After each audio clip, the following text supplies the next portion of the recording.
Simply put, we think we're in a brilliant position to help our creators produce content better, faster, cheaper. We try to be more powerful, more extensible, cover more use cases, also be more welcoming to artists. And remember, a substantial majority of all games in the world are built today on Unity.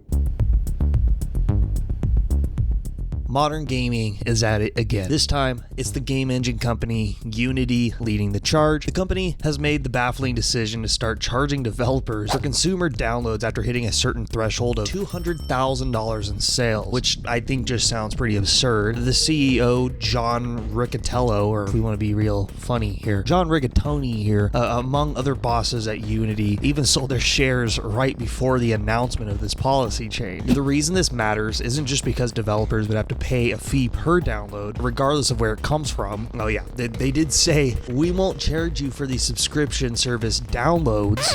Hold on, they're lithium.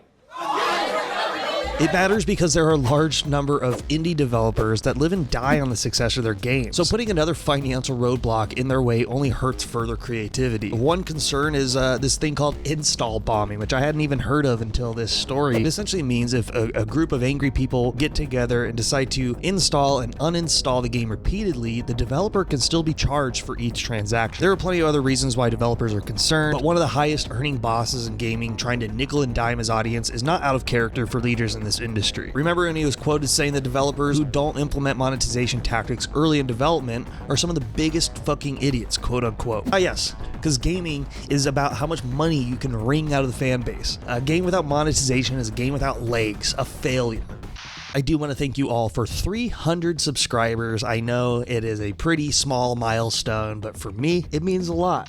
The guy isn't a stranger to controversy though. Back in 2019, he faced sexual harassment allegations from former Unity exec Ann Evans, who claimed that he and others would speak openly about women in a poor manner and even pursued attempts to have relationships with female staff. Although he denies these allegations, John was in a relationship with the head of HR at the time. So dating employees clearly isn't out of the equation, and when all complaints are funneled through that person, it makes real change impossible. Johnny here is a bad dude, and you can read up on the guy and his history in the industry. He's yet another figurehead in gaming who demonstrates a complete lack of empathy. Plenty of well-intentioned game developers have used Unity to create some of the biggest hits of the last decade. Hell, there are plenty of great games being developed on Unity as we speak that are now going to be significantly impacted by this choice. It's a shame yet again that another roadblock has been put in place to ensure that these studios stay right where Unity wants them. This has prompted developers to threaten to pull their games from the marketplace. The guys behind Cult of the Lamb being one of the more prominent ones, who stated that they would be pulling the game from marketplaces as of January 1st if things don't change by then. So if Cult of the Lamb is something that was still on your radar, maybe pick it up now before it might be gone. Who knows? So yeah, there's a lot going on in the games industry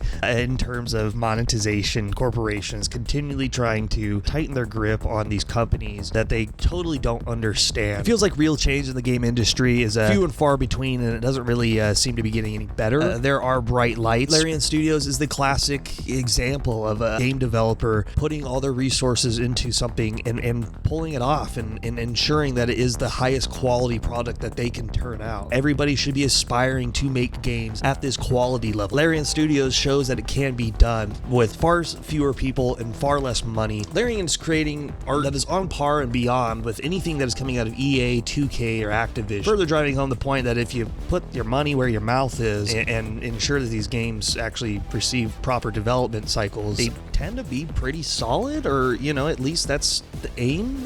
And I'm not a big expert on the financials aspect. I just like to play games. I'm just a dude that likes to play video games.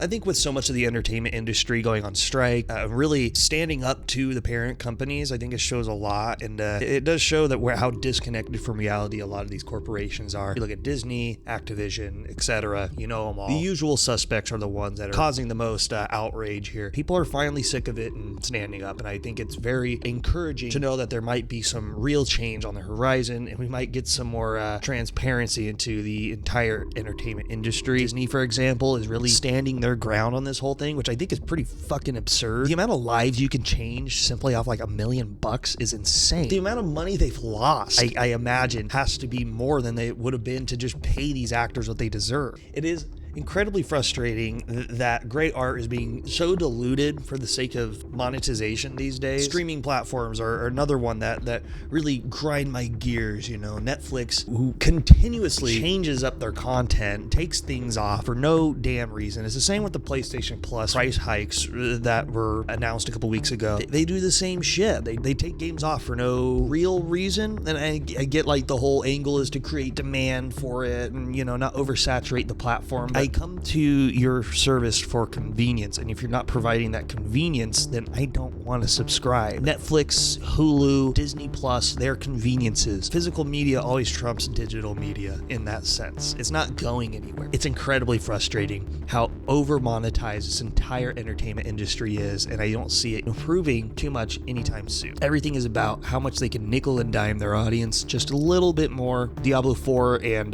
Baldur's Gate are like the two, the angel and the devil on your shoulder, and it's clear which one you shouldn't be listening to. Check out my last couple videos. I had a fun time making those. It's been fun revisiting a lot of these older games that maybe were a little too ambitious for their time, or just didn't pan out the way the studio wanted, or just simply exist to drain players of their money. Whatever reason it existed for, I like playing them as their current state now, and kind of, you know, extracting any sort of merit from all of it. Let me know in the comments down below if you got any games you recommend checking out. Check out my last couple videos. Had a phenomenal time making those. Thanks for watching, and I'll see you on the next one.